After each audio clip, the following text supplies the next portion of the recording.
اللہ تعالیٰ قرآن مقدس میں ارشاد فرمایا کلو نفس ذائقۃ الموت، یعنی ہر نفس کو، ہر جاندار شے کو موت کا مزہ چکھنا ہے۔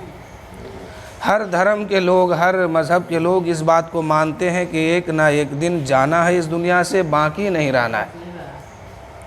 انسان موت سے ڈرتا ہے، اس میں 3 وجوہات ہیں۔ ایک وجہ یہ ہے کہ انسان یہ سوچتا ہے کہ ہم نے بچپن سے لے کے اب تک پڑھائی کیا، ڈگریاں حاصل کیا، اس کے بعد نوکری لی یا کاروبار کیا، اگر موت آ گئی تو یہ سب ختم ہو جائے گا، یہ سب چیزیں چھوٹ جائے گی۔ یا پھر دوسرا وجہ یہ ہے کہ انسان جب بڑا ہوتا ہے تو اس کے اوپر ماں باپ کی ذمہ داری ہوتی ہے، خاندان، اہل و عیال، بیوی، بچے ہوتے ہیں۔ اب وہ سوچتا ہے کہ اگر میں مر گیا تو میرے گھر والے، میرے خاندان جو ہے پریشان ہو جائیں گے، اس لیے وہ ڈرتا ہے۔ امام غزالی فرماتے ہیں کہ اگر بندہ اس خیال سے ڈرتا ہے کہ اگر ہم مر جائیں گے، ہماری موت ہو جائے گی تو قبر کے حوالے ہمیں کیا جائے گا، اس وقت منکر نکیر کا سامنا کرنا پڑے گا، اس کے سوالوں کا جواب دینا ہوگا۔ وہ آئیں گے، مجھے جھنجھوڑ کر اٹھائیں گے، ڈراؤنی شکل و صورت والے ہوں گے، ایسے عالم کا سامنا کرنا پڑے گا۔ پھر اگر یہ سوچتا ہے کہ قبر کے عذاب کا سامنا کرنا پڑے گا یا میدان محشر میں حاضر ہونا ہوگا، رب کی بارگاہ میں جواب دینا پڑے گا کہ ہم دنیا میں گئے تو کیا کیے، اگر اس خیال سے بندہ ڈرتا ہے تو اس کا ڈرنا قابل قبول ہے۔ 2 وجہ، اگر اولاد کی وجہ سے یا گھر بار کی وجہ سے یا تجارت کی وجہ سے یا دنیا کے اور کاروبار کی وجہ سے اگر بندہ موت سے ڈرتا ہے تو یہ ڈرنا بیکار ہے اس کا۔ اگر اللہ کے سامنے حساب دینے سے ڈرتا ہے تو یہ ڈرنا اس کے لیے قابل قبول ہے۔ اب انسان جب مرتے ہیں اور جب انسان کو نہلایا جاتا ہے، نہلا کر کے اس کو مسجد کے صحن میں لایا جاتا ہے یا کسی اور جگہ لایا جاتا ہے جہاں اس بندے کی نماز جنازہ ہوتی ہے، تو آپ دیکھتے ہوں گے کہ وہی انسان ہے جس کی جنازہ کی نماز آج پڑھنے کے لیے ہم آئے ہیں، آج سب سے آگے وہ کھڑا ہے، بھائی یہ سو لیٹا ہے، کہاں ہے؟ سب سے آگے وہی بندہ تھا کہ فجر میں امام کے پیچھے، ظہر میں امام کے پیچھے، مغرب میں امام کے پیچھے، عصر میں امام کے پیچھے، عشاء میں امام کے پیچھے، لیکن آج معاملہ بالکل پلٹ گیا ہے، امام ہے تو پیچھے نظر آ رہا ہے، خاندان ہے تو پیچھے نظر آ رہا ہے، کوئی بھی اس کے سامنے نہیں ہے، سب پیچھے ہے۔ آخر وجہ کیا ہے؟ تو میت جواب دے رہی ہے، ارے تم سمجھتا نہیں ہے، یہاں سے میں مصطفیٰ کا نظارہ کرنے جا رہا ہوں، یہاں سے میں اپنے نبی کو دیکھنے کے لیے جا رہا ہوں۔ تو میرے دوستو، نبی کا نظارہ کرنے کے لیے، مصطفیٰ کی صورت کو دیکھنے کے لیے اللہ نے اس میت کی اتنی شان بڑھائی ہے، اتنی شان بڑھائی ہے کہ خاندان تو کیا، امام بھی اس کے پیچھے نظر آ رہا ہے۔ یہ شرف کہاں سے ملی؟ مصطفیٰ جان رحمت صلی اللہ علیہ وسلم کا چہرہ مبارک کو دیکھنے کے لیے۔ حضرت ایوب علیہ السلام، یعقوب علیہ السلام ملک الموت سے ایک دن کہنے لگے کہ اے موت، اگر تم میرے پاس آنا تو اس حال میں آنا کہ پہلے مجھے خبر کر دینا، اس کے بعد تم آنا۔